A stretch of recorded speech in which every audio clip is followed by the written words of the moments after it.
Makin hari, makin panas Zahid Hamidi ini. Makin hari, makin pula cemas Ismail Sabri Yaakob. Makin hari, makin kelihatan Zahid Hamidi mau bersihkan UMNO. Makin hari, makin pula Ismail Sabri Yaakob dan sokongan dalam kemnya makin pula dibersihkan atau dikosongkan.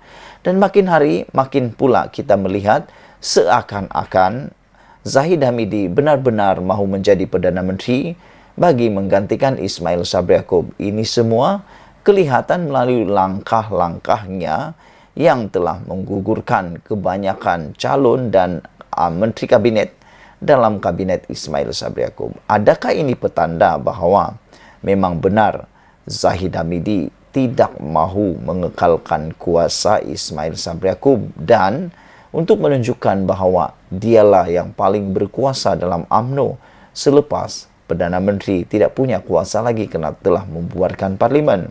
Dan persoalan lebih besar, adakah selepas perkara-perkara seperti ini berlaku membuatkan Ismail Sabri Yaakob tak lena tidur, tak mandi basah pun tak, makan pun tak selera kerana menyesal pula membubarkan awal parlimen? Kerana sekiranya Ismail Sabri Yaakob tidak membubarkan parlimen lebih awal, ada harapan Zahid Hamidi perlu menunggu keputusan mahkamahnya, yang bakal diumumkan pada bulan Disember ini. Jadi kalau memang dia didapati bersalah, maksudnya pesaing kepada Ismail Sabri Yaakob memang sudah tiada lagi. Hari ini tiba-tiba pula Zahid Hamidi mendedahkan satu perkara yang memang mengejutkan kita semua.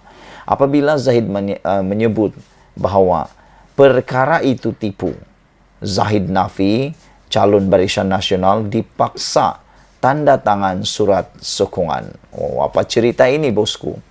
Presiden UMNO Datuk Seri Ahmad Zahid Hamidi menafikan dakwaan bahawa calon bagi pilihan raya umum ke-15 diminta untuk menandatangani surat menyokong beliau dengan memberinya mandat untuk membentuk kabinet sekiranya UMNO dan Barisan Nasional BN memenangi pilihan raya.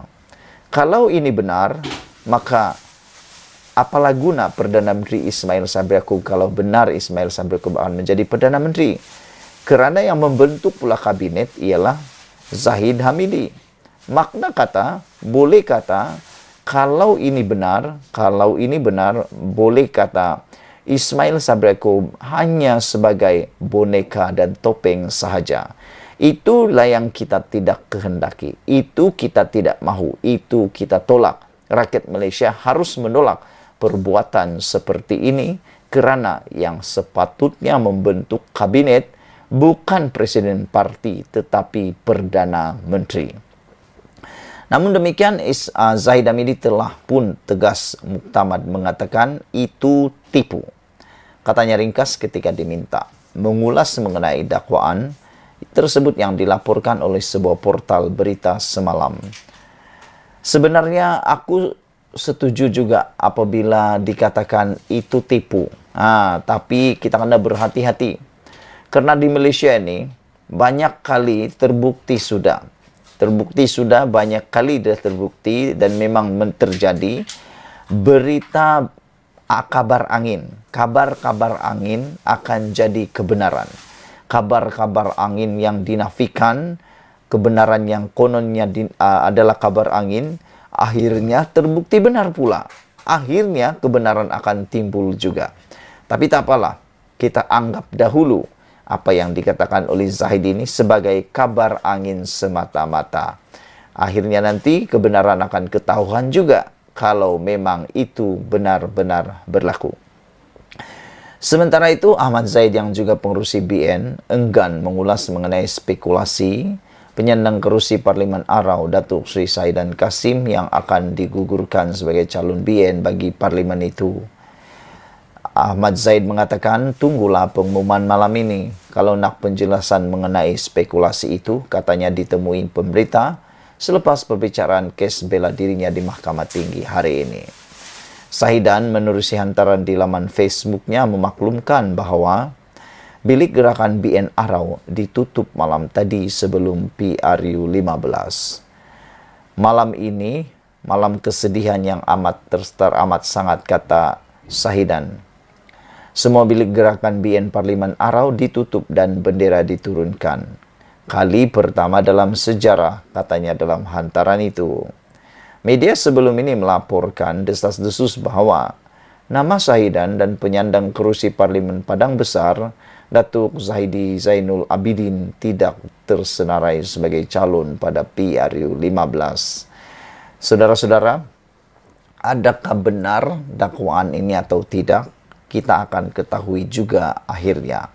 Seperti dahulu juga, hanya kabar angin kononnya ada langkah Sheraton.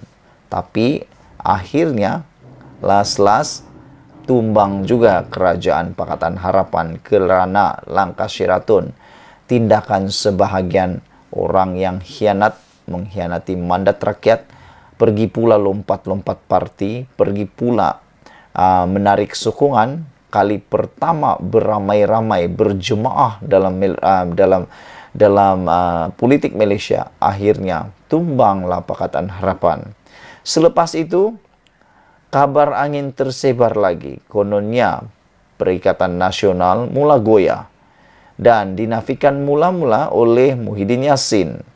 Tapi akhirnya kabar angin yang mengatakan sebilangan besar orang-orang UMNO menarik sokongan kepada Muhyiddin Yassin yang dinafikan sebelum itu, akhirnya terjadi, berlaku, benar-benar berlaku. Akhirnya tumbang lagi Muhyiddin Yassin dan Ismail Sabri Yaakob diangkat menjadi Perdana Menteri.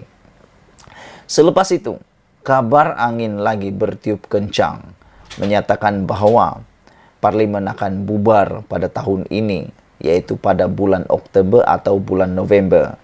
Pada mulanya dinafikan dan pada mulanya dikatakan akan bertahan sehingga pada tahun 2023. Tapi apa berlaku? Semua itu, kabar angin itu menjadi pula kenyataan. Nah, sekarang ini kabar angin pula bertiup kencang mengatakan Zahid Hamidi sedang mengatur langkah untuk menjadi Perdana Menteri, dan untuk menjadi Perdana Menteri seperti itu, Zahid Hamidi memerlukan sokongan. Kabar angin ini mengatakan sokongan itu diperoleh dengan semua calon diminta untuk menandatangani surat menyokong beliau selepas dengan memberinya mandat untuk membentuk kabinet. Dan hari ini, Zahid Hamidi telah menafikan kabar angin ini. Kita berharap supaya kabar angin ini menjadi benar-benar kabar angin.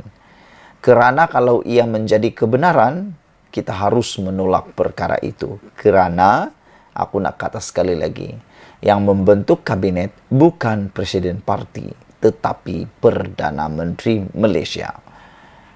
Kita harap kabar angin ini terus menjadi kabar angin. Malaysia kita punya, kita jaga sama-sama, cintai Malaysia. Kita jumpa lagi. Bye-bye.